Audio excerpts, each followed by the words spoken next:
अगर कोई आपसे कहे कि एक ऐसा बैंक है जो अभी सस्ते में मिल रहा है, जिसका बिजनेस मॉडल मजबूत है, जो प्रॉफिट कमा रहा है और जिस पर आईसीआईसीआई सिक्योरिटीज ने सीधा 2000 रुपए का टारगेट दे दिया है, तो क्या आप उसे इग्नोर कर दोगे? जिसने एचडीएफसी को 2010 में पकड़ा, वो आज करोड़पति है। कोटक को जिसने 2020 में लिया, उसका पोर्टफोलियो आज डबल हो चुका है और अब इंडसइंड बैंक उसी ट्रैक पर है। बस फर्क इतना है कि इस बार मौका आपके सामने है। अगर आपने ये वीडियो स्किप कर दिया तो रिग्रेट भी आपकी जेब में ही जाएगा।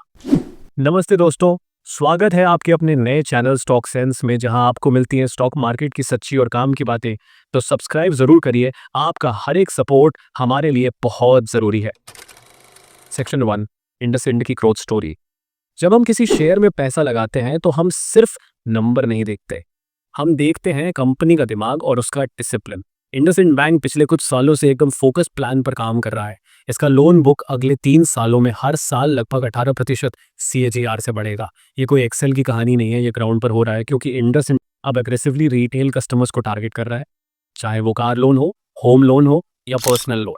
बाकी बैंक जहां प्रेशर में हैं, वहीं इंडसइंड का नेट इंटरेस्ट मार्जिन NIM एकदम स्टेबल है। मतलब बैंक स्मार्ट तरीके से पैसा कमा रहा है, बिना कस्टमर को निचोड़े। साथ ही इनका रिटेल FD बेस 40% तक पहुंच चुका है, जिसका मतलब है कि बैंक को सस्ता पैसा मिल रहा है, और सस्ता पैसा यानी ज्यादा मुनाफा। सेक्शन 2, वैल्यूएशन, सस्ता माल भारी कमाई। अब बात करते हैं वैल्यूएशन की, जो फ्रैंकली इस पूरे वीडियो का सबसे एक्साइटिंग हिस्सा है। इंडसइंड का प्राइस टू बुक रेशो सिर्फ 1.2 है। बुक वैल्यू 843 रुपए और अभी प्राइस लगभग 845 रुपए है। यानी आपको ये बैंक एग्जैक्ट टू उसकी कीमत पर मिल रहा है, और ये बहुत रेयर है। तुलना करें तो HDFC का PB तो 0.5 गुना है, कोटक का 3 गुना है, और इंडसइंड अभी भी सिर्फ 1 गुना।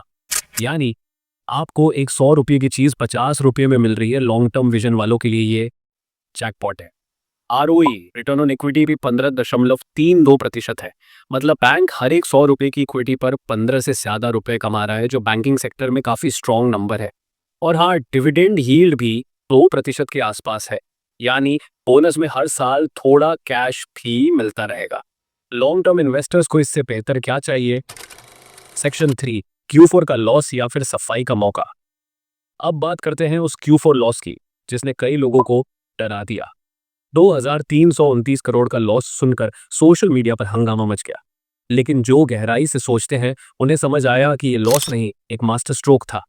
नए MD सुनील मेहता ने आते ही सारे पुराने NPA, डेरिवेटिव लॉस और फ्रॉड्स को एक बार में साफ कर दिया। सोचिए, जैसे कोई पुराना घर रेनोवेट करता है तो सबसे पहले सफाई करता है, पुराने टूटे फर्नीचर फेंक देता है ताकि नए फर्नीचर की जगह बने। इंडसइंड ने भी वही किया।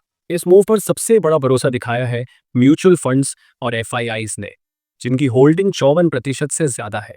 यानी जिनके पास करोड़ों का पैसा है, उन्होंने इंडसइंड पर दांव खेला है। सेक्शन 4, 2000 का टारगेट सिर्फ सपना नहीं, स्ट्रैटेजी है। अब बात करते हैं टारगेट प्राइस की। क्या इंडसइंड सच में 2000 तक जा सकता है? ICICI सिक्योरिटीज ने PUI रेटिंग दी है और टारगेट 2000 रखा है। इसके पीछे सॉलिड रीजंस है। क्रेडिट कॉस्ट कम होगी क्योंकि पुराने लोन्स साफ हो गए, और सबसे जरूरी, वैल्यूएशन गैप। HDFC और कोटक जैसे बैंक बहुत महंगे हो चुके हैं, लेकिन इंडसइंड अभी भी अंडर वैल्यूड है। कोर्ट कैपिटल का प्रोजेक्शन कहता है 2026 तक 908 और 2030 तक 1237। अगर आप आज 845 रुपए पर खरीदते हैं और थोड़ा पेशेंस रखते हैं, तो 5 गुना रिटर्न भी पॉसिबल है।